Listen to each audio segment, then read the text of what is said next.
The Witches, Chapter 18. Mr. Jenkins and his son. Mr. Jenkins came striding up to our table with a very purposeful look on his face. "Where is that grandson of yours?" he said to my grandmother. He spoke rudely and looked very angry. My grandmother put on her frostiest look, but didn't answer him. "My guess is that he and my son Bruno are up to some devilment," Mr. Jenkins went on. "Bruno hasn't turned up for his supper, and it takes a lot to make that boy miss his food." "I must admit he has a very healthy appetite," my grandmother said. "My feeling is that you're on in this as well," Mr. Jenkins said. "I don't know who the devil you are, and I don't much care, but you played a nasty trick on me and my wife this afternoon. You put a dirty little mouse on the table that makes me think all three of you are up to something. So if you know where Bruno's hiding, kindly tell me at once."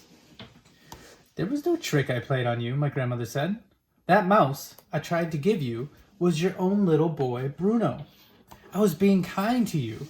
I was trying to restore him to the bosom of his family. You refused to take him in." "What the blazes do you mean, madame?" shouted Mr. Jenkins. "My son isn't a mouse." His black mustache was jumping up and down like crazy as he spoke. "Come on, woman. Where is he? Out with it." The family at the table nearest to us all had all stopped eating and were staring at Mr. Jenkins. My grandmother sat there puffing away calmly at her black cigar. "I can well understand your anger, Mr. Jenkins," she said. "Any other English father would be just as cross as you are. But over in Norway, where I come from, we are quite used to these sort of happenings. We have learnt to accept them as part of everyday life." "You must be mad, woman," cried Mr. Jenkins. "Where is Bruno? If you don't tell me at once, I shall summon the police." "Bruno is a mouse," my grandmother said, calm as ever. "He most certainly is not a mouse," shouted Mr. Jenkins. "Oh, yes, I am," Bruno said, poking his head up out of the handbag. Mr. Jenkins leapt out about 3 feet into the air. "Hello, Dad," Bruno said. He had a silly sort of mousy grin on his face. Mr. Jenkins' mouth dropped open so wide I could see the gold fillings in his black teeth.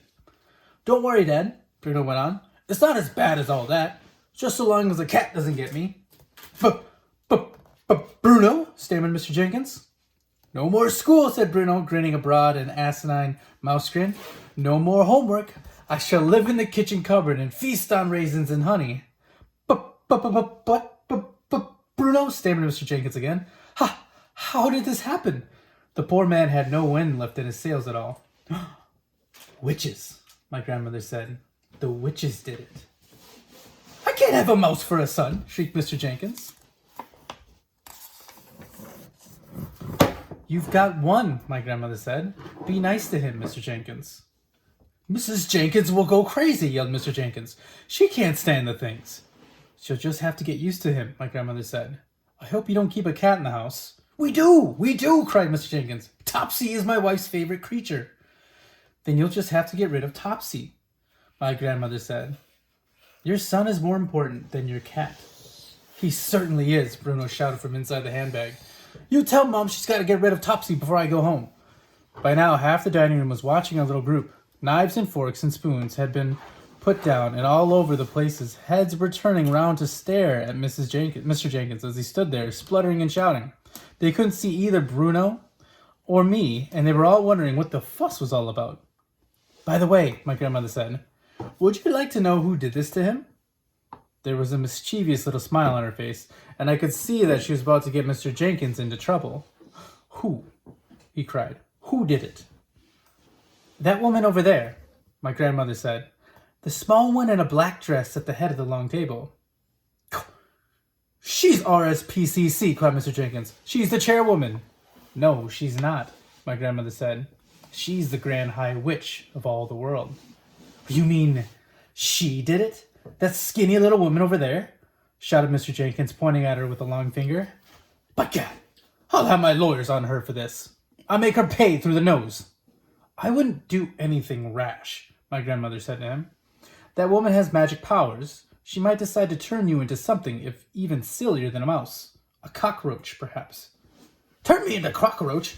shouted Mr. Jenkins, puffing out his chest. "I'd like to see her try." He swung around and started marching across the dining room towards the Grand High Witch's table. My grandmother and I watched him. Bruno had jumped on to our table and was also watching his father. Practically everyone in the dining room was watching Mr. Jenkins now. I stayed where I was, peeping out of my grandmother's handbag. I thought it might be wiser to stay put. And that's the end of the chapter.